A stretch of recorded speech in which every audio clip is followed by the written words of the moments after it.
Seja muito bem-vindo, muito bem-vinda a mais um episódio do nosso ProfaceCast, o podcast da educação. Educação porque todos os conteúdos que a gente traz aqui, de pessoas que compartilham a sua jornada e de alguma coisa ali você vai aprender e vai tirar como lição para a sua vida. Então você vai ter aí vários insights, vamos se dizer, lições para a sua vida, para que de algum fato que aconteceu na vida desse convidado possa também contribuir para a sua jornada ou de alguém que você conheça. Então hoje tenho o prazer de estar aqui com Geraldo Justino Fonseca. Tudo bem, Geraldo? Tudo bem, muito prazer. Muito obrigado pelo convite. Obrigado você por ter topado e estar aqui com a gente nessa, para você poder compartilhar um pouco da sua jornada, né? O Geraldo tem uma história incrível, que é isso que a gente quer compartilhar. Então eu não vou começar dando nem spoiler aqui para não ficar que eu conheço ele muito bem, daqui a pouco a gente vai falar sobre isso. Mas conte pra gente aí um pouco da sua infância, cara. Fala aí um pouquinho de onde você nasceu, um pouquinho da sua jornada aí na infância até a gente caminhar no nosso bate-papo. Ok.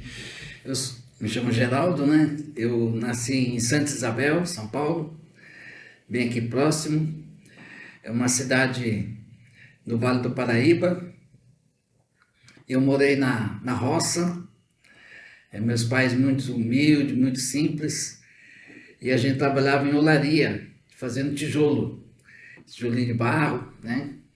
Então era uma vida muito difícil, muito sofrida, porque quem trabalha nessa área tem que levantar muito cedo.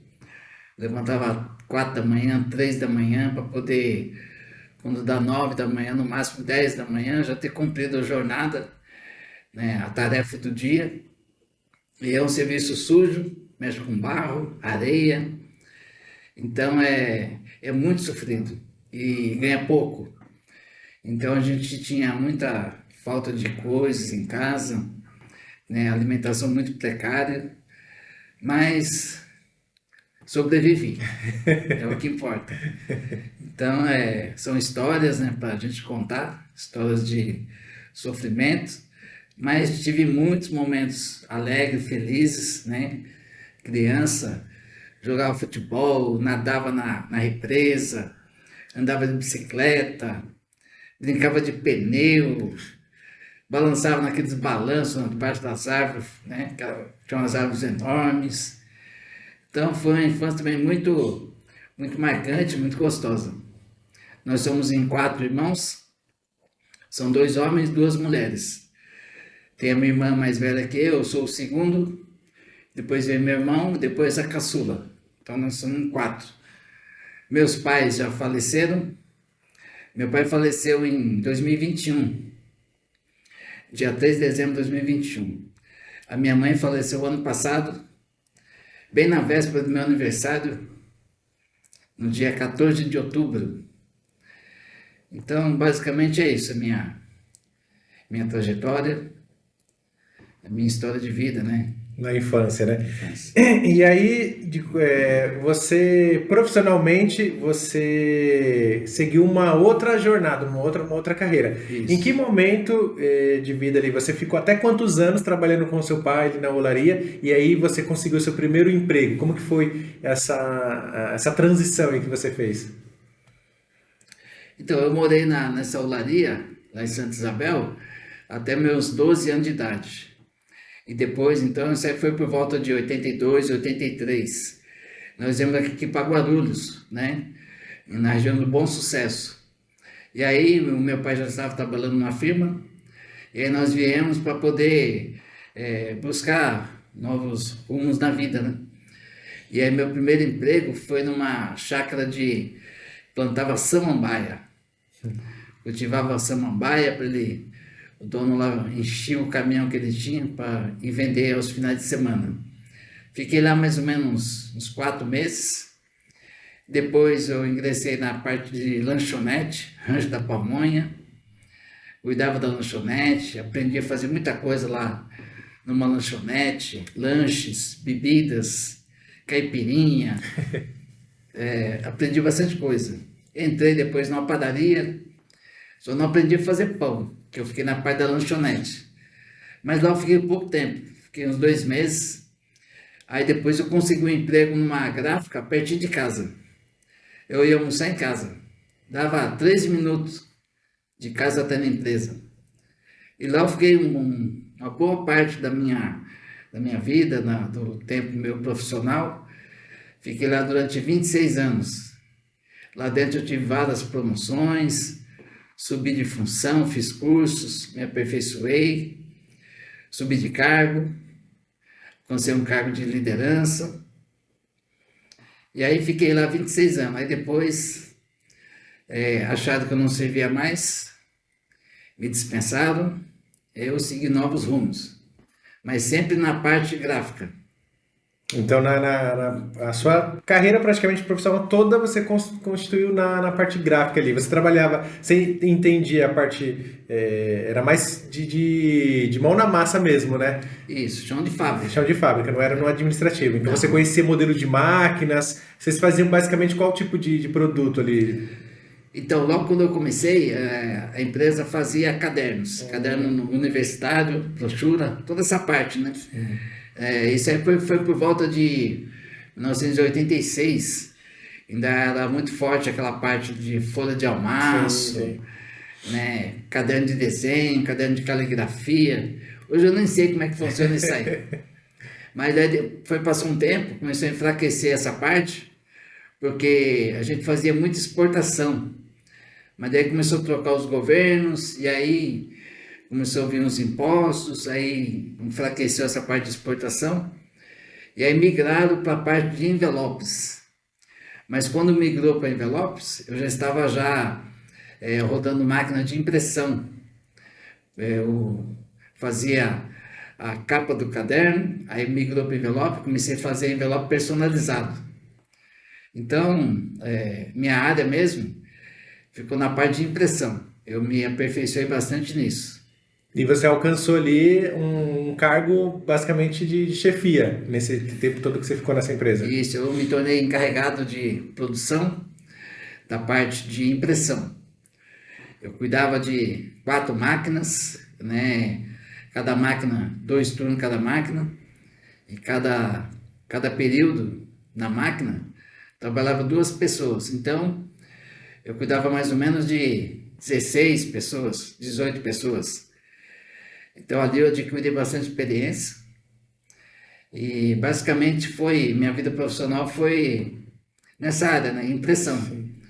Então eu tive muito contato assim com produtos promocional para bancos, para lojas, né, roupa, que fazia muito essa parte de propaganda, folder, né, até em político a gente fazia algumas coisas, né, que santinhos.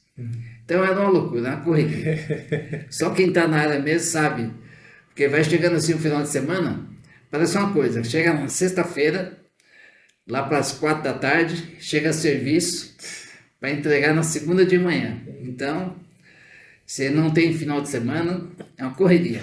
Mas é coisas que... Falando nessa correria aí, e aí a sua jornada de 26 anos, então foi o momento que você casou, constituiu uma família. Fala um pouquinho aí, para quem não sabe, o Geraldo é meu cunhado, casado com a minha irmã Luciana. E aí você coloca pra gente essa relação de trabalho e família. Você tinha assim, tempo com a família, assim, bem tranquilo, ou esse seu trabalho, por exigir, né, bastante tempo, e até pela sua função lá dentro, acabava isso te impedindo de você ter mais tempo em família, e sempre, porque a gente sempre tinha você como referência, um cara muito trabalhador, começou a trabalhar muito cedo, desde moleque mesmo ali, e sempre trabalhou. Víamos assim, basicamente só à noite, quando, né, durante o dia você estava trabalhando, e muitas vezes final de semana, como você disse. Então, agora conta pra gente essa segunda parte aí, que é a constituição da sua família, seus filhos. Fala um pouquinho pra gente sobre isso. Então, eu conheci a Luciana, minha esposa, na igreja. Comecei para a igreja, eu tinha meus 17 anos, e aí eu conheci ela na igreja. Aí depois de muita insistência, muita luta, muita oração, a gente começou a namorar. Aí Deus abençoou, casamos e eu constituí minha família, né? Eu sou um pai de um casal de filhos, o Silas tem 24 anos, a Milena tem 20 anos, são bênção. E já estou casado já fez 26 anos, vai fazer esse ano, né? 26 anos, e é bênção. Então, no início do meu casamento, eu estava na empresa, eu rodava a máquina de impressão. E aí, como eu disse, era uma correria. Quando ia chegando no final de semana, era uma correria. O patrão, o gerente, cobrava muita gente, né, para entregar o pedido no prazo certo. Então, para mim casar foi uma luta, porque a empresa não queria me liberar. Mesmo sendo por lei, liberar os dias, não queria liberar porque tinha muito serviço. Então, como houve um preparo, né, eu já estava noivo, marquei a data, então a empresa começou já a se mobilizar para me substituir. Pegaram um rapaz para freelance, e o rapaz não estava dando conta. Eu sei que aí na véspera do meu casamento, eu folguei, e aí depois eu tirei uma semana após o meu casamento para poder descansar. E aí eu sei que eu fiquei na lua de mel, né, segunda, terça, e na quarta eu vim embora. Só que eu ia passar o restante da semana de folga. Quando eu cheguei já tinha me ligado pedindo para eu voltar. Porque tinha um serviço lá que o cliente queria, eles não estavam conseguindo fazer. Aí eu falei para minha esposa, falei, ó, eu tenho que ir. Ela falou, não vai. Eu falei, mas eu tenho que ir. Peguei e fui. Ela ficou brava. Tinha acabado, ainda estava em lua de mel ainda, a semana ali, que era de folga, eu tive que voltar. E voltei e não parei mais. Falaram, não, depois você vai pegar férias e tal, vamos te compensar. Tudo conversa, me enrolaram.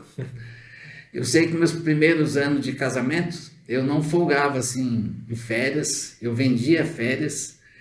Não era nem tanto por necessidade do dinheiro, mas pela demanda do serviço, que era muito grande, uma correria.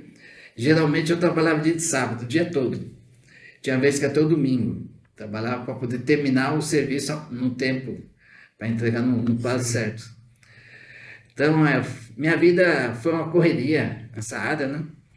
Ganhei muito dinheiro, gastei também muito dinheiro, porque a gente sabe, quanto mais a gente ganha, mais a gente gasta. É um erro, mas até a gente entender isso, já perdemos muito dinheiro já.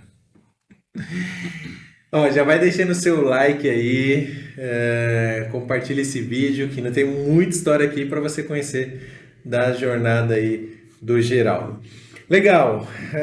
Fala um pouco sobre o nascimento dos seus filhos. Como que foi essa experiência aí de nascimento dos filhos? Nesse momento, você pensou em falar, meu, agora eu preciso parar um pouquinho nesse ritmo acelerado do serviço? Ou mesmo assim, infelizmente, você não conseguiu devido à demanda do serviço? Então, o nascimento dos meus filhos foi bênção, né? Eu casei em 98, quando foi finalzinho de 99, meu Silas nasceu. Então, 1 ano e 2 meses de casado, ele nasceu. Assim, como todo pai, né? Eu fiquei aquele pai babão, queria agradar o filho, dar as coisas, né, que eu achava que era o bem para ele, né? Ficava bajulando, queria sair final de semana, chegava do serviço já de noite, pegava e saía, né? Não olhava assim para o cansaço. Eu curti bastante. Eu não fui muito presente por causa do serviço, que eu sempre trabalhei longe, gastava em torno de 1 hora e meia, 2 horas para chegar até o serviço e para voltar, contando com o trânsito, era um pouquinho pior, mas assim, eu não deixei de curtir, não curti o quanto eu queria, mas curti aquilo que Deus permitiu, né? Aí, quando a Milena nasceu, eu já senti um baque, porque um filho, uma boca a mais, né? É uma coisa, agora quando é duas, aí você já começa a pensar em pedir um aumento para o chefe. Então aí eu já senti um pouco, aí, mas superamos isso. E aí eu sei que Falei, não, um casal só tá bom demais. Né? Então fechamos a fábrica, né? Recuperamos e Vida que segue. vida que Você, segue. você ia nessa época já de moto para o serviço? Esse tempo que você gastava mais de 1 hora e meia, 2 horas, era ainda de transporte público? Teve um momento que você. Esse cara aqui é motoqueiro, meu. Vida louca, cachorro louco.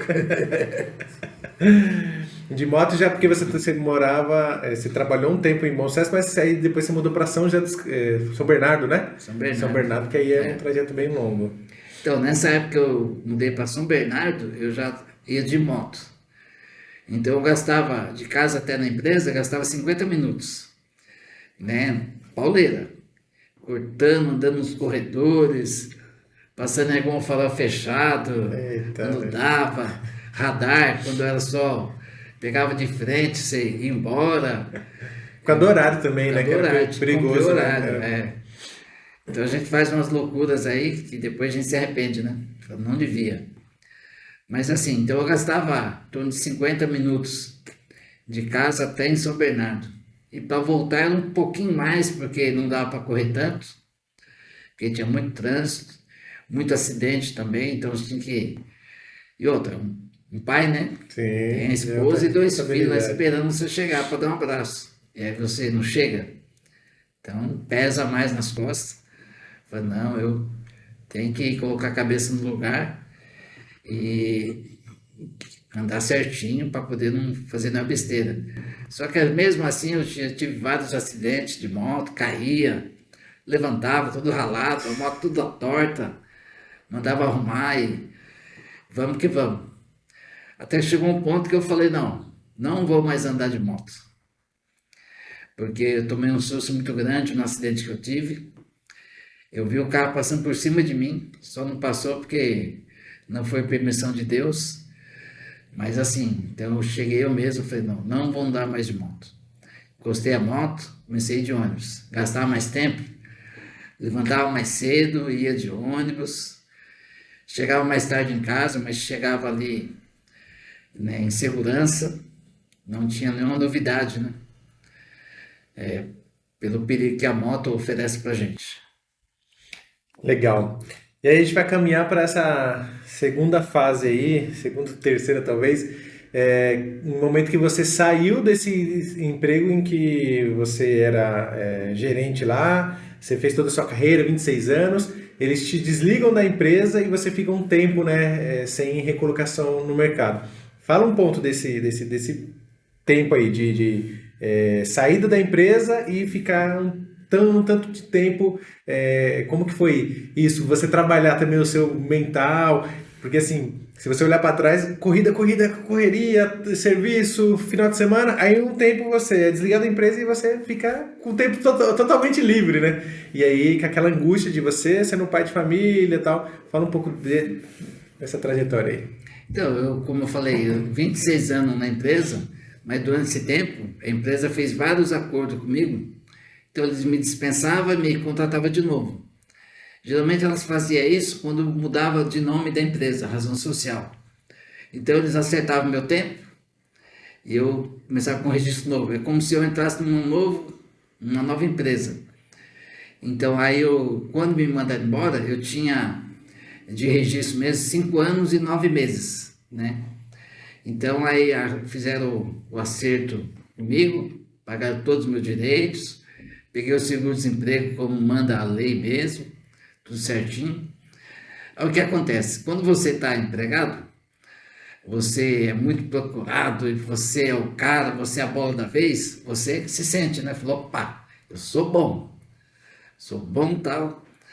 Aí quando mandaram embora, eu pensei, se eu colocar meu currículo no mercado, Amanhã já amanhã eu já consegue. estou empregado. Falei, mas eu preciso descansar. Então eu vou dar um tempo, vou receber o seguro-desemprego. Se eu não me engano, eu peguei 7 parcelas, se eu não me engano. Então aí eu fui descansando. Descansei 5 meses, de boa. Aí quando faltava 2 parcelas, eu falei, ó, agora eu vou fazer um currículo e começar a mandar por aí. Porque aí eu posso escolher o serviço e aí talvez dê tempo de eu receber essas 2 parcelas ainda para depois começar a trabalhar. Só que não é nada disso. mandei o currículo, eu era mais um. Ninguém queria me chamar, entrevistar, nada. Coloquei meu salário lá que eu ganhava, é um salário bom, salário de encarregado, e aí ninguém queria, não me chamava. Fiz algumas entrevistas, mas o pessoal falava que o salário era muito alto, não tinha condições de pagar. Aí eu comecei a diminuir meu salário para ver se eu conseguia. Eu sei que nessa brincadeira passou um ano certinho. Só que durante esse um ano, eu sempre no meu dia a dia, eu sempre fui muito arteiro. Gostava de mexer nas coisas, consertar coisas, coisas assim de casa, parte elétrica, hidráulica, serviço de alvenaria. Eu sempre me virava, fazia as coisas, fazia, acontecia. Então, durante esse um ano que eu fiquei desempregado, eu trabalhei de pedreiro, mas para mim mesmo, meus pais, mexia em casa alguma coisa que precisava consertar, né? Reboquei muitas paredes, ajudava na igreja, os mutirões que tinha. Então eu me ocupava fazendo essas coisas. E aí eu aprendi muito, evoluí bastante nessa parte de serviço de pedreiro. Fazia um monte de coisa, sentava piso, né? Dava acabamento, pintura. Então a gente ficava brincando de tudo um pouquinho, né? E esse um ano passou rapidinho, até que eu consegui um novo emprego para ganhar praticamente a metade, para fazer o mesmo serviço que eu fazia, rodar a máquina, só que ganhando metade. E aí eu comecei a trabalhar por concorrente. Eu sabia todos os segredos da empresa onde eu trabalhei, fui trabalhar por concorrente. Mas de maneira nenhuma ele me questionou sobre esses segredos, né? Eu também não falei, guardei comigo. E aí fui fazer minha vida novamente no concorrente, ganhando menos, mas estava empregado, que eu tinha que colocar o alimento dentro de casa. Sim. Então nessa empresa do concorrente, eu fiquei lá um ano e 9 meses. Um ano e 9 meses eu fiquei nessa empresa. Trabalhei lá. Foi momentos bacanas também. Sim. Aí até que um dia a síndrome de Guillain-Barré bateu na minha porta. E é isso que agora que a gente vai acontecer, que é o ponto, o pico principal aí, de que a gente pode tirar muitas lições, principalmente a superação, né? De ele estar aqui é uma prova viva de que Deus sempre não nos abandona, né? E cuida da gente nos momentos que a gente pensa que já não tem mais solução. Então, agora entra nesse episódio, né, que marcou a sua vida. Conta pra gente, então, como que foi o dia, assim, do acontecimento, pra gente ir caminhando e entendendo como que funcionou, e isso também vai servir. Você também tem um canal, né, que gravou vários vídeos que fala com as pessoas que tiveram ou têm essa doença, que talvez até é um pouco desconhecida, né? E acaba auxiliando, ajudando muito, que é o interesse nosso aqui também, trazer essa informação e de alguma forma mostrar que existe sim um lado de superação. Então, fala aí como que foi aquele dia. Eu acho que antes de eu falar como foi esse grande dia, eu preciso falar o que é essa doença. A síndrome de Guillain-Barré, esse nome que é dado, ela é uma doença muito rara, que ela é uma doença neurológica que ataca principalmente os músculos, ou seja, ela interrompe a ligação que o cérebro tem com a parte muscular do corpo. Então você vai perdendo os movimentos. É como se o seu corpo fosse os seus músculos fossem uma grande fiação elétrica. E de repente essa fiação começa a ser quebrada em várias partículas, começando das extremidades da mão, dos pés, e vai subindo para o centro do seu corpo, até chegar no pulmão, diafragma, coração. Então essa doença basicamente é isso, ela ataca a parte muscular.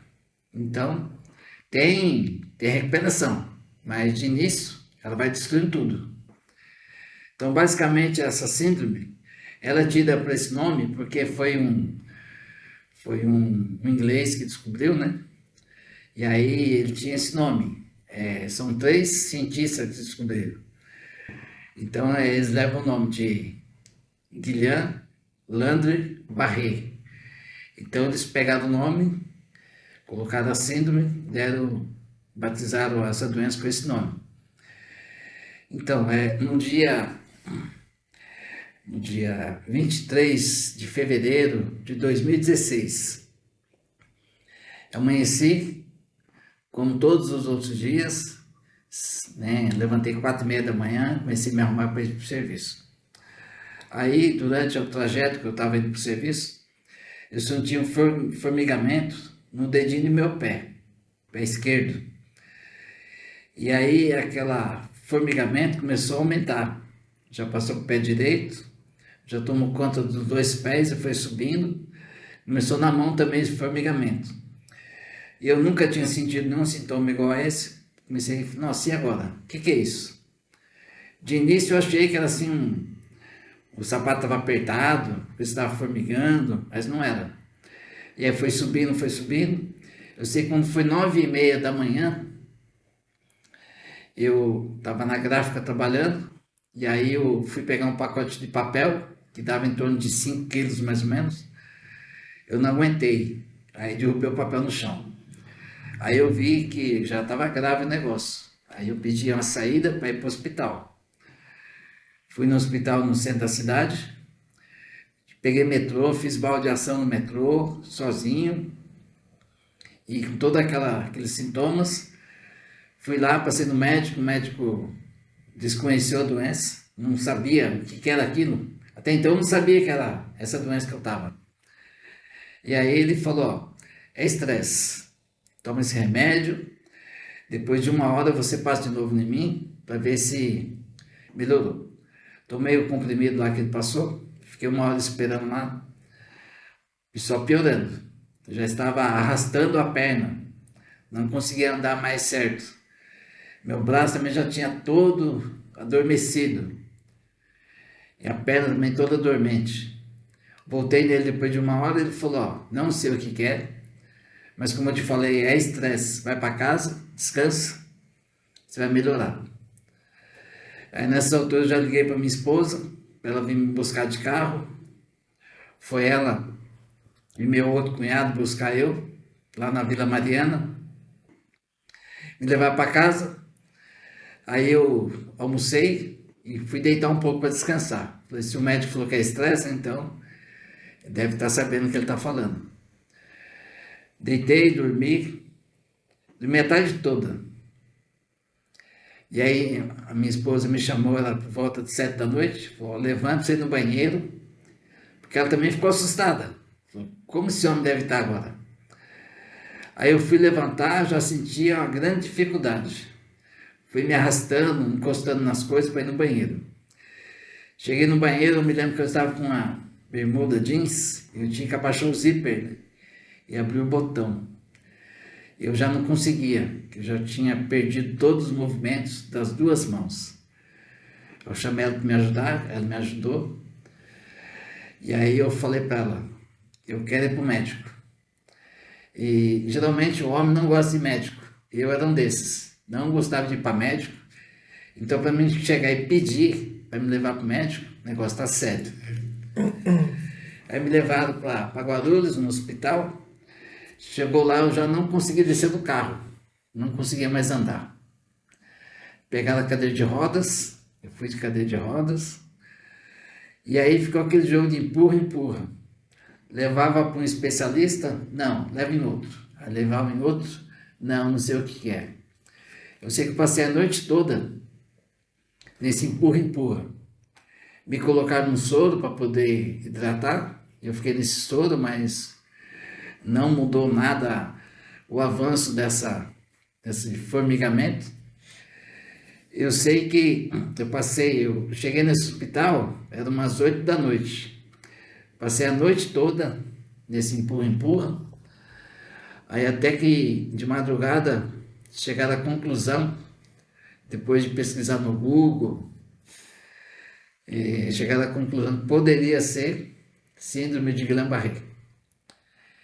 E aí falaram, para a gente ter certeza, para fechar esse diagnóstico, tem que fazer o exame do líquor da espinha.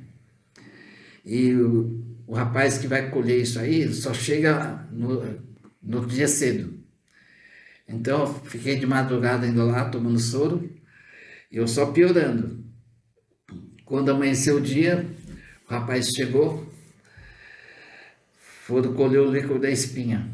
Só que eu já estava sem movimentos. Eu me lembro até um fato engraçado, ele falou assim, ó, tá vendo essa agulha? Eu vou enfiar ela na sua espinha e se você se mexer, ela pode quebrar. E se quebrar, você vai ficar tetraplégico. Então, não importa o tanto que doa, você não pode se mexer. E aí eu falei, nossa, como vou me mexer? Eu já perdi os movimentos, não tem nem como. Não tinha como, né? Aí ele foi, enfiou a agulha, colheu o líquor, sentiu uma dor muito forte, mas não conseguia se mexer mesmo. Fizeram o exame e deu que estava alterado e acusou essa doença. E aí o que eles iam fazer comigo? Aguardar para ver qual seria o próximo passo. E nem eles mesmos sabiam que ia fazer comigo. Eu lembro que a essas alturas, já estava de tarde, eu estava já começando a ficar de noite. Eu falei para minha esposa, ó, eu estou morrendo. Porque eu comecei a sentir falta de ar. Não tinha mais expectativa de melhora, eu só estava ladeira abaixo. Aí eu falei para ela, estou morrendo, faz alguma coisa aí. Aí ela foi lá, conversou com a enfermagem, falou, ele está morrendo, tem que colocar ele na UTI. Aí ele falou, não, só vai para a UTI quando a pessoa está morrendo mesmo. E aí foi passando o tempo, fui piorando, com dificuldade para respirar. Eu pensava comigo, vou só esperar a morte chegar, não tem o que fazer. Aí me colocaram na UTI. E lá na UTI, eu lembro que a minha saliva, eu comecei a me engasgar com ela. Não tinha força para engolir a saliva. Porque eu já tinha perdido os movimentos também da língua. Porque o nosso corpo é quase 100% músculo. Sim. É muita musculatura. E essa doença está com músculo. Aí colocaram aquele sugador que o pessoal usa no dentista para sugar com a saliva. E aí me sedaram. Aí eu dormi. Aí apaguei. Aí fiquei ali nas mãos de Deus. Não tinha que ser feito. Fiquei ali. Passou-se um bom tempo. Passou mais de mês. E aí a minha esposa que teve toda a luta para poder correr atrás de medicação, insistir com os médicos, com um convênio, porque um dos principais medicamentos para conter esse avanço dessa doença é um soro que chama imunoglobulina. E você tem que tomar vários frascos desse soro para poder ele conter o avanço da doença. Só que esse soro, cada frasco é caro. E o convênio não queria, né, liberar esse soro. Minha esposa teve que fazer uma carta lá, escrito à mão, mandou lá para o convênio, para a central, para poder liberar o hospital colocar esse soro em mim. Então foi um momento muito difícil. E só eu trabalhava na época, então não tinha outra fonte de renda. E de repente eu nessa situação, indo para a Caixa, para depender de INSS, que demora a ser liberado. Então foi muito, muito difícil para minha esposa. Veio naquela situação ali, moribundo, né? Não tinha perspectiva de melhora nenhuma. E veio naquela situação e começou a passar necessidade. Então foi momentos difíceis, né? Só ela mesma para dizer quanto que ela sofreu, né? Passando por todo esse momento, vendo eu naquela situação difícil ali, jogado numa cama, sendo bem cuidado, mas ali na cama ali, totalmente imóvel, não conseguia me comunicar com ela porque eu perdi todos os movimentos, fiquei tetraplégico, só mexia o olho, conseguia piscar o olho, só que eu vivia uma boa parte do tempo sedado. Então quando ela ia me visitar, ela chamava, eu abria o olho, não tinha expressão nenhuma facial, não conseguia me mexer. E aí ela, nossa, eu vim aqui te visitar, você vai melhorar, você vai ficar bem, você está com tal doença. Eu só ouvia, mas o sono era maior, né? Por causa da sedação, dormia o tempo todo. E ali fiquei no primeiro hospital, fiquei 35 dias. Aí me levaram para um hospital do convênio mesmo. Lá eu fiquei mais 17 dias internado. Só que viram que eu não tinha nenhuma melhora, então decidiram me levar para uma casa de apoio, uma casa de reabilitação, para ver, né, o que ia ser feito, porque eu estava ali na UTI, eu estava ocupando lugar de outras pessoas, né? E eu não tinha nenhuma perspectiva de melhora, então para que gastar uma vaga de UTI com alguém que não tem chance de melhorar? Me levaram para essa casa de apoio. Lá nessa casa diminuiu a minha sedação para ver se eu reagia, e eu comecei a reagir, né? Comecei a abrir o olho, ficava acordado, só que nessas alturas eu já estava usando traqueostomia, ventilador mecânico, dependia 100% do ventilador mecânico. Se tirasse a ventilação, eu morria porque não tinha força para respirar, puxar o ar. Então foi momentos tensos, difíceis. E uma das coisas que marcou bastante nesse período, nessa fase, é que a pessoa acamada, ela tem que ser virada da cama várias vezes no dia, para não abrir feridas, escaras. E eu adquiri uma escara na região da sacra, no final da espinha, uma ferida muito profunda. Ferida essa que daria para enfiar uma mão assim, ó, a mão fechada, caberia a mão. Eu tenho fotos, dá para ver o final da espinha, o osso, você vê aquela carne viva, negócio feio de se ver. Então, para melhorar, para não ter muito sofrimento, você tem que ter um colchão pneumático, um colchão que ele fica à base de ar, ele enche, murcha, então quando um enche, outro esvazia. Outra parte são vários gominhos. E esse colchão na época estava em torno de R$ 800, caro, caríssimo. Em 2016 isso aí. E aí minha esposa não tinha condições de comprar. Aí ela teve a ideia de colocar no Facebook se alguém tinha um colchão desse, se podia emprestar. E aí um rapaz falou para ela assim, coloca o nome da conta. Coloca o nome da conta que eu vou depositar uma oferta. E pode ser que tenha outras pessoas também que quer ajudar. Aí ela colocou o nome da minha conta. E começou a chover dinheiro. Muita gente ajudando, pessoal bem solidário, começou a ajudar. E aí eu lembro que, né, depois ela contando, que ela conseguiu comprar o colchão, pagou umas contas, comprou roupa para o nosso filho, que já estava com 16 anos, precisando de roupa, né, para jovem, rapaz, e a roupa já estava apertada, pequena. Aí ela conseguiu comprar roupa para ele, conseguiu pagar umas contas. Eu sei que o dinheiro que ela arrecadou no Facebook, na época, daria para comprar entre 4 a 5 colchões naquele valor.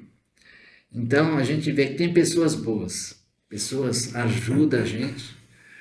Quando as pessoas veem que não é picaretagem, é um negócio sério, o pessoal ajuda. Sou muito grato a Deus pelas pessoas que me ajudaram, pessoas que se solidarizou, né, nesse momento difícil que eu passei e ajudado. Muitas doações.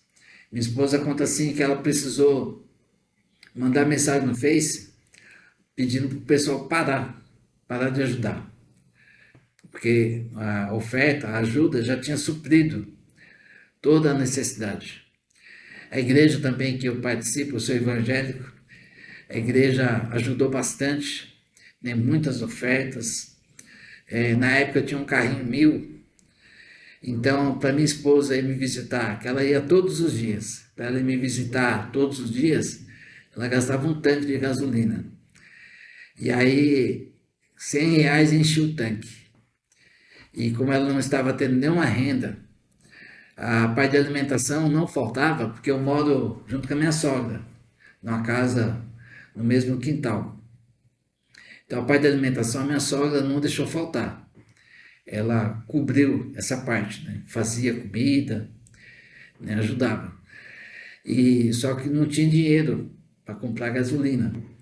E eu me lembro que Deus foi tão bom, tão fiel, que toda semana, no final do culto, vinha alguém e dava uma oferta para minha esposa, R$ 100. Muitas vezes eles pegavam o dinheiro escondido, nem ela via o valor que era.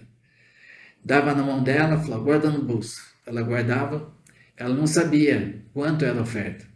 Chegava em casa, ela ia olhar, R$ 100. E aí, todo final de semana, vinha alguém e dava R$ 100. E foram passando os meses, isso foi por várias vezes o pessoal fazia isso. Quando foi passando os meses, eu fui melhorando. E aí minha esposa falou assim, eu não vou mais todos os dias se visitar. Eu vou 2 vezes por semana, 3 vezes. Aí, milagrosamente, parou essas ofertas. Parou. Ela não comentou com ninguém que ela fez esse propósito de não ir todos os dias. Ela parou essas ofertas. Então eu vejo que foi a mão de Deus suprindo, ajudando, né? E cuidou de uma maneira assim toda especial. Então eu comecei a voltar aos meus movimentos, né? E aí foi uma experiência, até me emociona quando eu falo nessas coisas, porque eu vi a mão de Deus agindo, né, tão próximo. Porque a gente fala assim, Deus cuida, Deus supre, Deus não vai deixar faltar nada, mas muitas vezes é só da boca para fora. Então, quando você vê ali na sua frente a ação de Deus, você fica ali de boca aberta. Então, eu vivi várias experiências, vários momentos assim, né, únicos na minha vida. Deixa eu te perguntar uma coisa em relação a esse momento aí. Primeiro, você tinha noção, assim, quando você estava internado e quando iam visitar e você falou da sedação e tal, você tinha essa noção das pessoas que estavam lá, você entendia todo aquele contexto, ou era uma coisa assim que, tipo, depois não dava, era vagas lembranças? A segunda coisa, fala um pouco do episódio em que os médicos meio que desenganaram e deram até um recado forte para sua esposa, e isso mostra, né, que quando a gente tem o alicerce, que é Deus, e a família unido, né, a gente não vai largar a mão de ninguém, a gente vai lutar até o final. Então, eu queria que você contasse esses 2 episódios para a gente contextualizar aqui também. Então, eu via tudo. Como eu te falei, eu estava sedado, uma boa parte, mas eu via tudo. Eu entendia as coisas. Eu só não compreendia o porquê de tudo aquilo. Porquê que eu estava na cama, não tinha forças para levantar. Então eu compreendia. Eu só não entendia, né, o porquê disso tudo. A ficha não tinha caído. Eu lembro até uma vez que a Luciana foi me visitar, foi com você me visitar. E chegou lá, ela falou assim, eu vim aqui com o Alexandre, que é meu outro cunhado. vim eu e o Alexandre te visitar. Aí eu olhei assim e vi que era o Rodrigo. Aí eu olhei para ela, tipo assim, você tá é besta, Tá tá me mentira. tirando? Eu sei quem tá aí. Então ela percebeu isso, ela deu risada, então ela viu que eu estava entendendo, né? Então essa foi Teve um fato que vocês se comunicavam por piscada, né? isso. Como que foi esse Então, a gente episódio? desenvolve métodos, né? O ser humano é bom nisso. Tem que ser investigado pela NASA mesmo, igual o pessoal fala. Eu queria contar coisas para ela, coisas assim que estava acontecendo no dia a dia ali do hospital, só que não tinha como. Então ela via a minha agonia, meu olhar, eu querendo dizer alguma coisa. Porque quando a gente convive muito tempo com a pessoa, até do jeito da pessoa, né, ficar assim, você sabe que ela quer falar alguma coisa. Euforia, né? E aí ela falou assim, e agora? Como que eu vou me comunicar com ele? Aí ela perguntava as coisas, eu respondia com um piscar do olho. Ela falava, você tá bem? Eu piscava, né? Ela falou, pisca se você tá bem, eu piscava. Então aí ela falou, não, mas tem que ter mais informação.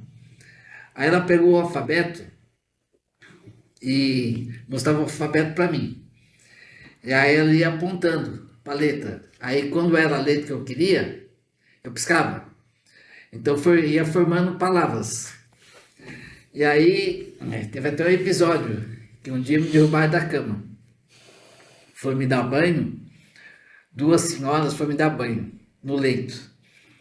E eu era pesadão, e aí me derrubaram da cama. Aí quando ela foi me visitar, eu queria contar para ela isso aí. Aí ela viu minha empolgação, pegou o alfabeto, e aí começou a apontar as letras, eu comecei a piscar, formou a letra, formou a frase. Ontem quase morri. Aí ela não sabia que eu estava a sedação muito forte, muito sono, e eu só conseguia falar isso. E aí dormi. Daí ela começou a me apalpar, levantou minha cabeça, olhou minhas costas para ver se tinha algum hematoma, alguma coisa, e viu que na minha nuca tinha um galo, um caroço. Foi uma queda que eu tive. Ela chamou o médico falou: não, isso aí é todos os pacientes acamados, tem isso mesmo, é normal. Então escondeu dela, né? Então, essa parte de comunicação, a gente começou a se comunicar dessa maneira. Teve um episódio também que foi muito chato, muito forte, muito marcante. Durante esse período que eu estava lá nessa casa de recuperação, essa casa de apoio, então eles queriam saber se eu ia ter uma melhora ou não. Aí chamaram uma um especialista, médico do convênio, para poder me examinar. E essa médica chegou lá e pegou uma caneta, a tampinha da caneta, passou na sola do meu pé, para ver se eu reagia, se eu tinha algum reflexo. Não senti nada. Dobrou minha perna, meu joelho, bateu com o martelinho para ver se eu chutava. Não tive nenhuma reação. Ela falou, tá bom de exame. Aí falou, agora vamos lá. Deixa eu conversar com vocês, com a minha esposa e com o médico da clínica. Foram para a sala do médico, longe de mim. E aí essa médica falou para minha esposa, falou, ó, o seu esposo não tem mais jeito. Ele vai ficar vegetando o resto da vida dele. Então eu te dou um conselho. Nossa, é até difícil falar. Eu te dou um conselho. Você é nova ainda. Deixe ele aí e vai viver a sua vida. Porque não tem mais jeito. Aí minha esposa, ali foi sabedoria de Deus. Ela falou assim, como eu posso deixar ele aí viver minha vida, sendo que ele é minha vida? Então, ela contando para mim depois que até o médico da clínica, o médico ficou revoltado com essa médica.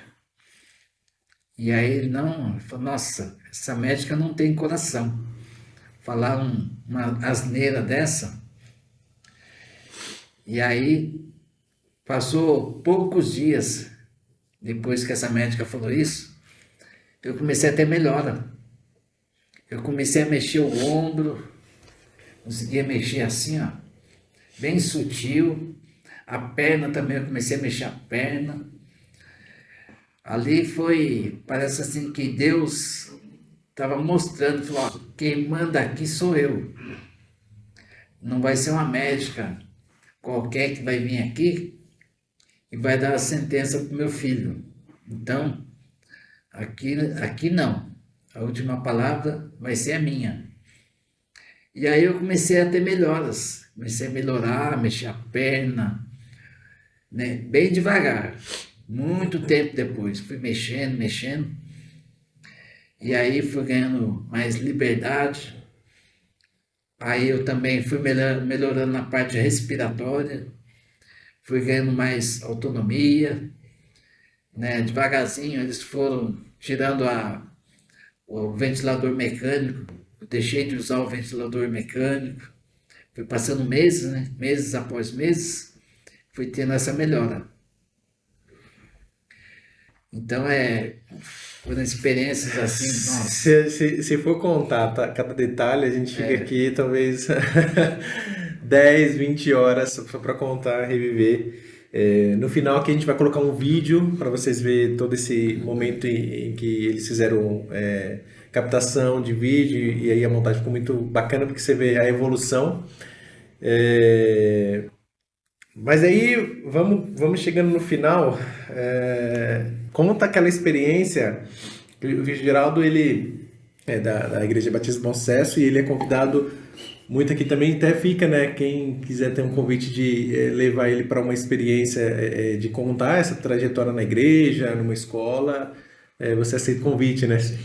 E aí teve a experiência de que você já estava bem melhor, tirou já ali A traqueostomia. traqueostomia, e aí te fizeram ali você tem um desejo aí, como se fosse o gênio da lâmpada. O que você quer comer que faz tempo que você não come? Afinal, você ficou 1 ano e quantos meses? 1 ano e 8 meses internado. Não é nada, não são dias mesmo, são quase 2 anos naquela situação.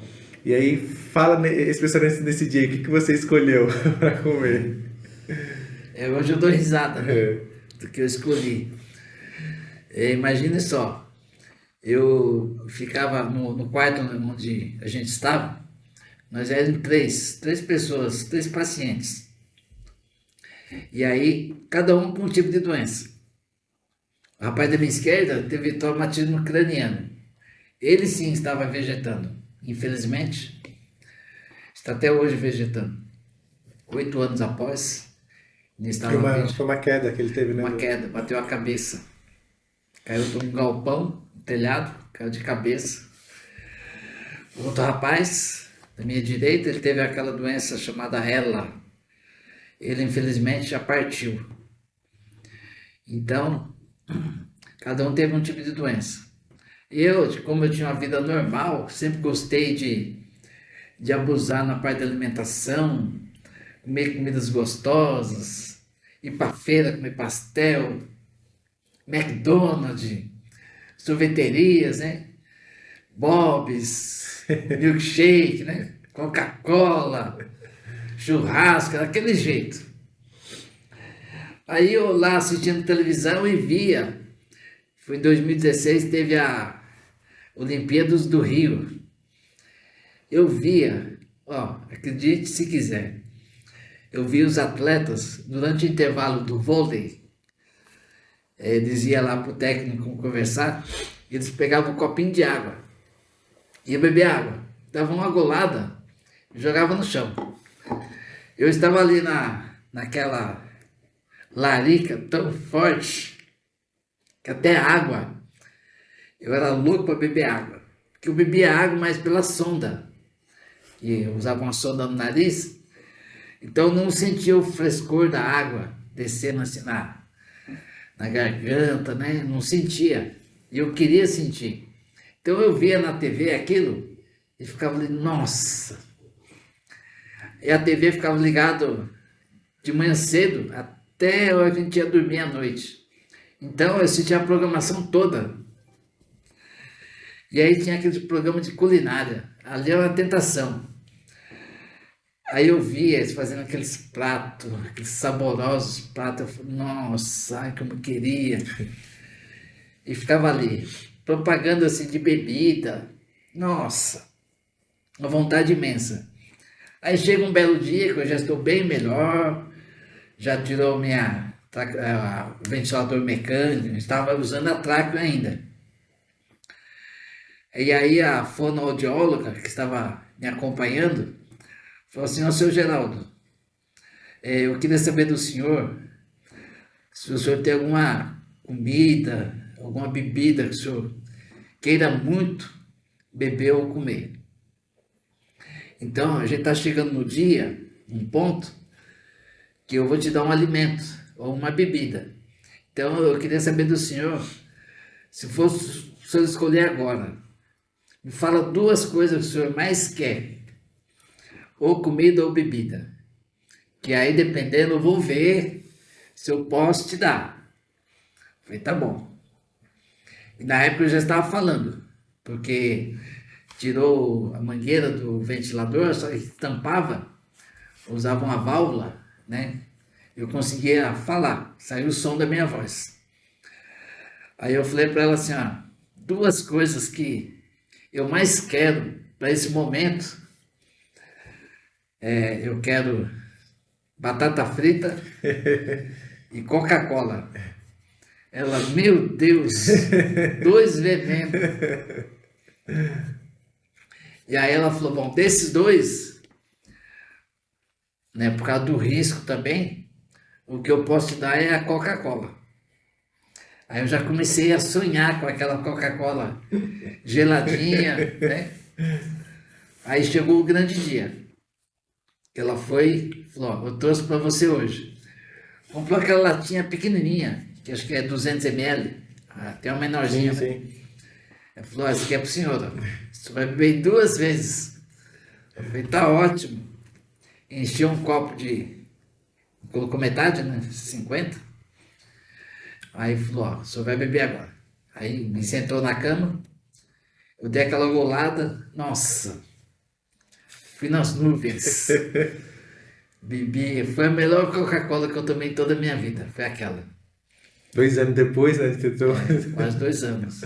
Ali estava em torno de 1 ano e 6 meses quando aconteceu isso. Sim.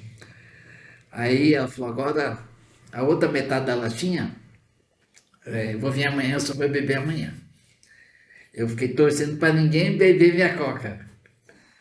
Aí no outro dia ela foi e me deu outra coca. Eu falei, nossa, coisa boa. A batata frita ela não deu, porque tinha a questão também da musculatura da minha parte da deglutição.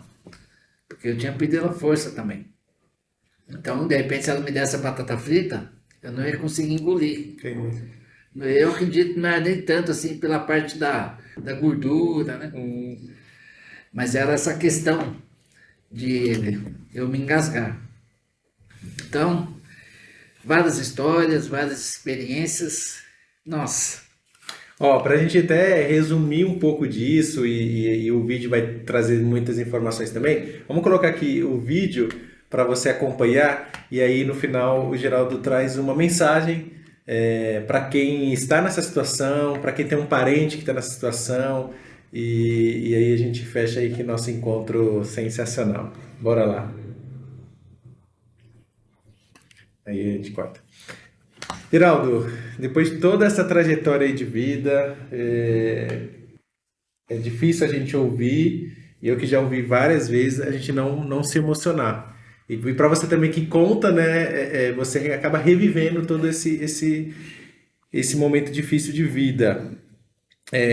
Antes de você dar uma mensagem para pessoas que... Eu sei que você participa de um grupo de pessoas que passam, né, por essa doença, que acabam se ajudando ali. Você criou seu canal, Geraldo Justino, o nome do canal? Arroba Geraldo Fonseca. Geraldo Fonseca. A gente vai deixar aqui também na descrição do vídeo para você ir lá, dar uma olhada também nos vídeos, se inscreva no canal dele lá. Tá um pouco parado, mas depois, de repente, a partir de agora, dá uma retomada e as coisas vão caminhando. Mas antes de você dar essa mensagem, conta o episódio, assim, da sua chegada em casa, de passar tudo aquilo e você saber, agora você vai para casa, como que foi esse momento de você voltar para o seu lar, e o fato de uma conquista. Acho que uma grande conquista é você voltar a dirigir. Fala em pouco, resumidamente, esses dois pontos aqui para a gente ir para a mensagem final. Olha, a questão de voltar para casa, eu tinha uma falsa ilusão. Eu imaginava assim, quando eu estava em casa, eu estava bom, eu achava assim, quando eu tivesse alta, quando eu botasse os pés dentro de casa, Ele se transformar. a doença ia ficar pro lado de fora. Entendi. Ela não ia entrar comigo junto dentro de casa. Então eu tinha essa falsa esperança. E só que ela entrou comigo dentro de casa. E aí eu fui vivendo meu dia a dia essa doença, as minhas limitações. Então eu tive que me adaptar, muitas coisas, me adaptar. Né? A minha chegada em casa foi um momento mágico, porque eu fui muito bem recebido pela família e foi um momento de festa, só que eu tinha essa falsa esperança, né? Então, aí quando eu me dei conta, eu só tinha mudado de endereço, o meu problema mudou de endereço, agora eu estava dentro da minha casa, convivendo com a minha família.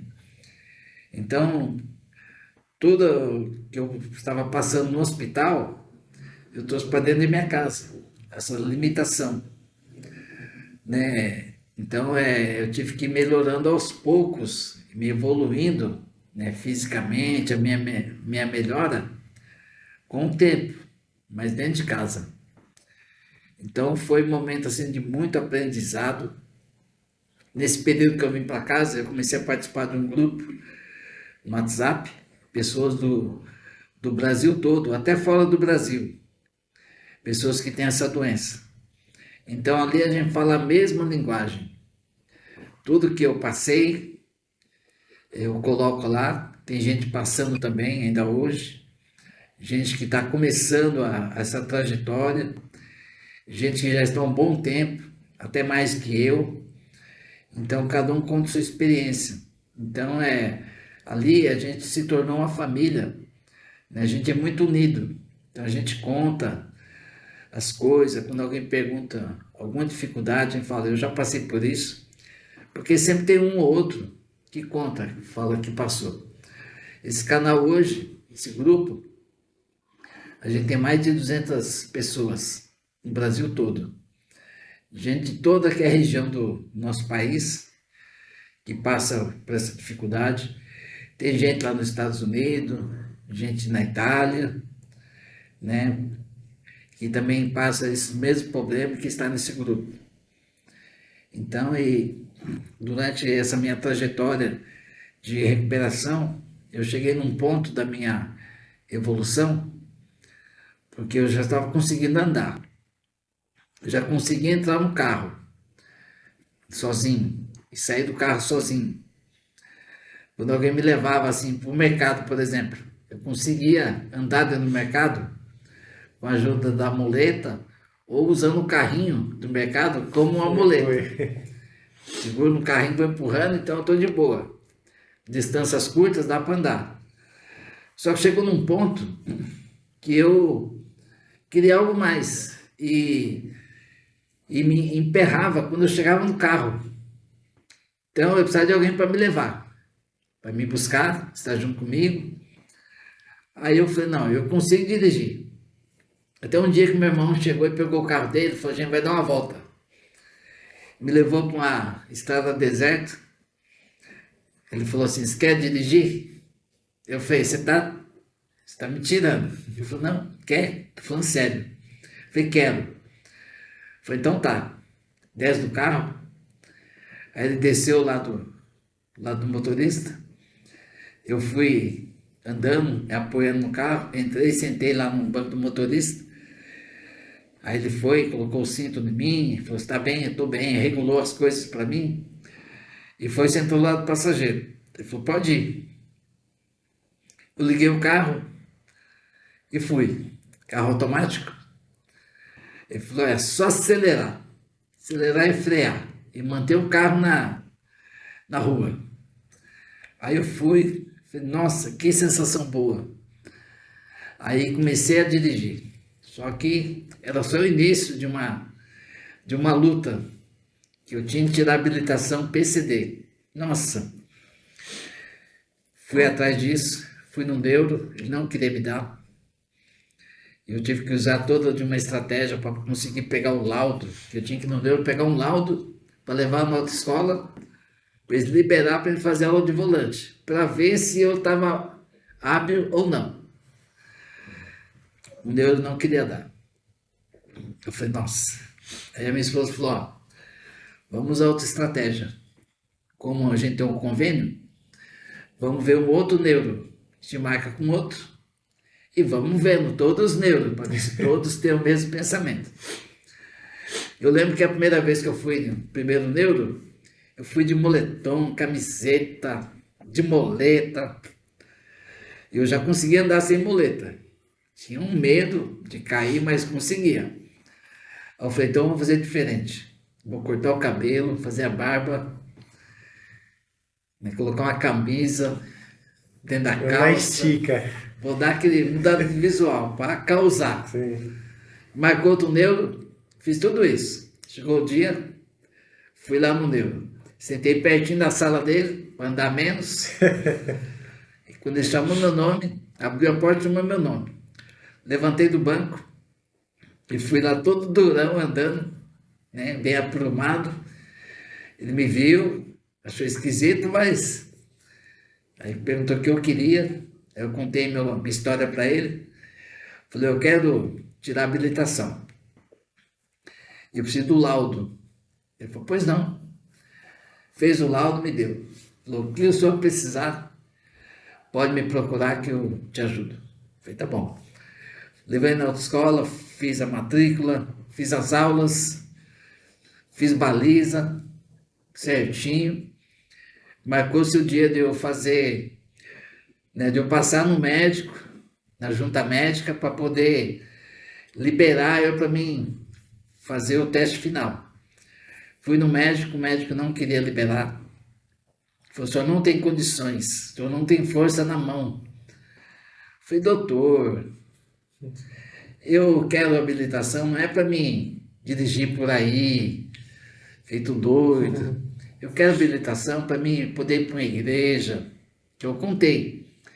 Eu tenho dificuldade para andar longas distâncias. Não consigo subir no ônibus, um degrau muito alto. Para descer também eu posso cair. Então o carro vai me ajudar. E nem sempre eu tenho alguém para me acompanhar. Eu quero um carro para isso, para mim ir no mercado, ir numa farmácia, ir na igreja, ir na minha mãe. Para vir aqui. Para vir aqui. E aí ele falou, tá bom, vou te dar por 1 ano e meio. Me liberou a habilitação 1 ano e meio. Tirei a habilitação, passou-se 1 ano e meio. Dirigi horrores. Nossa. Foi a sensação da Coca-Cola, né? Foi. Passou rapidinho 1 ano e meio. Tive que renovar. Marquei lá no poupa-tempo. E aí fui passar no médico, o médico falou, não vou te dar a renovação. Não tô louco. E aí eu fui contar pela história, ele falou, não tem conversa, eu não quero, não vou te dar. Falei, tá bom. Ele falou, nem adianta você marcar com outro médico, porque sua ficha vai ficar comigo. Você só vai conseguir, pelo sistema, passar comigo. Então não tem outro jeito. Eu falei, mas e aí? Ele falou, ó, me faz todos os exames novamente com o seu médico e me traga aqui. Fui nesse médico que me deu o laudo, contei a história para ele. Ele falou, esse médico tá louco. Essa sua doença ela é muito lenta a recuperação. Então não vou te submeter a novos exames, não. Vai ser só sofrimento, perca de tempo. Vai dar os mesmos resultados. Falou, vou fazer uma carta, você leva para ele. Fez a carta, eu levei para o médico. Cheguei para o médico lá e ele falou, ó, não vou nem olhar essa carta. Esse seu médico perdeu tempo, não vou ler essa carta. Falei, mas e aí, doutor? Vou ficar nessa agora? Ele falou, eu vou indicar para você passar numa junta médica. Se eles quiserem liberar, cada vez que você marca, você tem que pagar. Aí é cento e pouco, não, R$ 120 mais ou menos, cada vez. Marcou com a junta médica, 3 médicos. Então esse valor 3 vezes. Já tinha pago para ele, Sim. então foi 4 vezes esse valor. Marquei com o médico. E para minha surpresa, no dia que eu cheguei nesse médico, que tinha junta médica, eram 3 médicos. Uma psicóloga, 2 médicos, né, clínico geral, do Detran. Quando eu cheguei lá, entrei na sala, quando eu olhei para o médico, era o médico que me deu a primeira habilitação de 1 ano e meio, que eu falei para ele que eu queria habilitação para mim fazer isso, fazer aquilo. Ele falou, o que o senhor quer aqui? Contei a história, ele falou, oxe, quem é esse médico que não quer te liberar? Mas por que eu não quero liberar? Ele falou que eu não tenho força na mão. Aí ele me deu um aparelho, aperta aqui. Fui apertar, não consegui. Ele falou, aperta minha mão. Deu a mão assim para mim, eu apertei com força. Ele falou, o senhor tá forte. O outro médico me apertou minha mão. Eu falei, não, o senhor tá bom. Aí a psicóloga falou, mas por que o médico não quer te liberar? Só por causa da mão? E suas pernas são boas? Eu falei, são. E eu uso órtese na perna, no pé. E ela foi, apalpou minha perna, parte da canela, e sentiu, eu estava de calça, ela sentiu a órtese. Ela falou, o que é isso? Parecia que eu estava escondendo, né? Mas não era. Sim. Eu falei, eu vou deixar aqui, se ninguém vê, ninguém viu. Mas se ver, eu vou ter que... Eu levantei a calça, falei, eu uso órtese aqui, ó. Mostrei para ela, falei o porquê que eu uso órtese, que eu tenho os pés caídos. Geralmente nosso pé fica em 90 graus assim. Meu pé fica caído assim. Então, para mim andar, eu esbarro. Qualquer emenda de piso, eu posso tropeçar e cair. Eu uso a órtese por isso. Para dirigir também é bom, você está acelerando, de repente precisa frear, e o pé morto ali, então você vai... Então é bom por isso. Aí eu contei para ela, ela falou, você tem força na perna? Eu falei, tenho. Ela colocou a mão assim e falou, ó, chuta aí. Eu chutei, toda a força. Eu falei, agora é a hora. Ela falou, força o senhor tem. Ela falou, tá bom. Assinou também. Os 3 médicos liberou. Aí renovei novamente por 5 anos. E aí eu estou aí nesse período ainda, né? É sentir que a vida está voltando ao normal, né? Voltando. Isso vai dando um sentido de vida. Muito bacana. Tem muito mais histórias. Eu sei que para vocês também, como eu aqui entrevistando, dá vontade de ficar aqui lembrando essas histórias. É muito bom. De repente a gente traz ele num segundo podcast aqui. Mas para finalizar, Geraldo, dá um recado para quem está na situação. Para quem está, de repente, num leito lá e que, de repente, algum parente mandou esse vídeo de incentivo, de motivação, de falar, cara, acredita em Deus, tenha fé, veja pessoas que conseguiram superar, como a história aqui do Geraldo. Pessoas que também já estão na trajetória ali de recuperação, já estão voltando a caminhar, como você, já estão voltando a um ritmo de vida, mas ainda muitas vezes se sente meio que só ou discriminado de alguma forma. O que você, vivendo toda essa trajetória, porque a gente entende que Deus permitiu que isso acontecesse, né? Tudo está no controle dele e ele nos ensina muitas coisas, né? Então, assim, aquilo que você tem, o problema que você teve é canal de bênção para abençoar muitas vidas. Então, fala um pouco aí, direcionado exatamente para as pessoas que estão no grupo, que vão, depois você vai colocar lá no grupo, né, esse vídeo. Manda essa mensagem para esse pessoal de que o que eles podem tirar de lição e o que eles podem esperar da vida, assim, no sentido de aprendizado que você teve com essa situação. Ó, em primeiro lugar, eu gostaria de deixar assim, que a última palavra sempre é de Deus. Que a síndrome veio na sua vida, ela não colocou um ponto final, é uma vírgula. Então, você vai viver um período depois da síndrome, e você já está vivendo esse período. Então, é um período de aprendizado, um período de lutas, de mostrar que você não desiste fácil. Assim como eu não desisti, você também não deve desistir. Porque tem uma frase que eu carrego comigo, que ela diz o seguinte: você só vai saber o quanto você é forte quando ser forte é a única opção. Então, a gente vive uma vida desregrada. Então, a gente não sabe o potencial que a gente é, que a gente tem. Então, quando chega nesses momentos cruciais na vida da gente, é que a gente vai descobrir, né, o quão forte a gente é. E eu descobri essa força que estava guardada dentro de mim através dessa doença. Enquanto todo mundo, a grande parte, a grande maioria, falava que eu não tinha mais jeito, era um caso perdido, para mim já era, eu pude buscar força dentro de mim.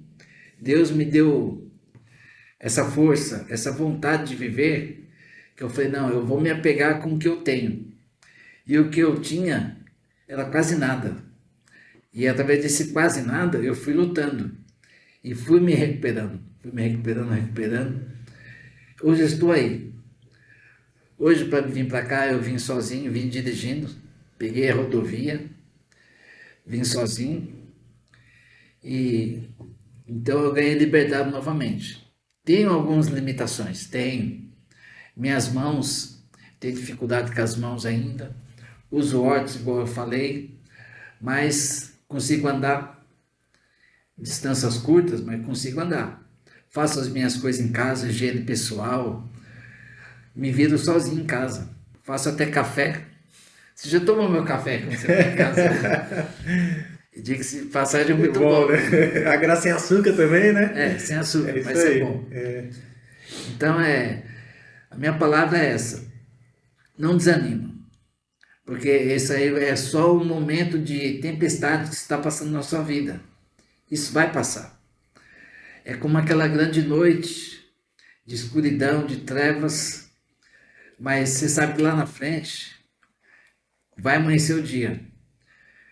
Né? Tem um versículo bíblico que em Salmo 23 fala assim: ainda que eu ande pelo vale da sombra da morte, eu andei nesse vale, eu sofri momentos terríveis de dores, de desacreditar que eu ia melhorar, né? Passei pelo vale da sombra da morte, mas eu tive certeza que Deus estava comigo, né? Deus me amparou, Deus me abençoou, Deus me ajudou.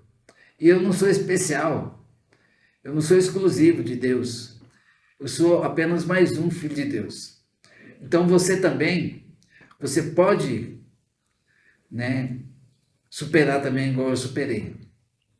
Acredita que você vai vencer. Então essa é a minha palavra, não desista jamais. Lute sempre, porque no final a vitória vem, ela sempre vem. Amém, é isso aí. Deus te abençoe. Geraldo, muito obrigado. Valeu mesmo por compartilhar a sua, de forma bem resumida, né? A sua trajetória de vida. Mas até aqui o Senhor o guardou e a gente sabe que Ele nos guarda sempre. Eu queria fechar com uma palavra. Hoje eu posso dizer para você que eu aprendi uma grande lição de tudo isso. O que eu queria deixar para você que está vendo esse vídeo, né? Como eu contei, minha vida toda foi ali de trabalhos, de busca de realizar sonhos. Hoje eu já estou aposentado por invalidez, ter uma vida mais tranquila. Então, o que eu aprendi é que o que a gente leva dessa vida são os momentos que a gente tem em família, momentos felizes. Então, a palavra que eu queria deixar para você é o seguinte: viva mais, viaje mais, curta os momentos felizes, né? Momentos que você consegue viver de felicidade, curta, viva, gaste, ou melhor, invista tempo em família, filhos, seus entes queridos, porque é o único bem que a gente leva dessa vida. Então, viva momentos felizes, curta esses momentos felizes. Então, essa é a minha palavra. Sensacional. Ficamos por aqui no podcast da Proface. Grande abraço e até nosso próximo encontro. Show de bola, cara.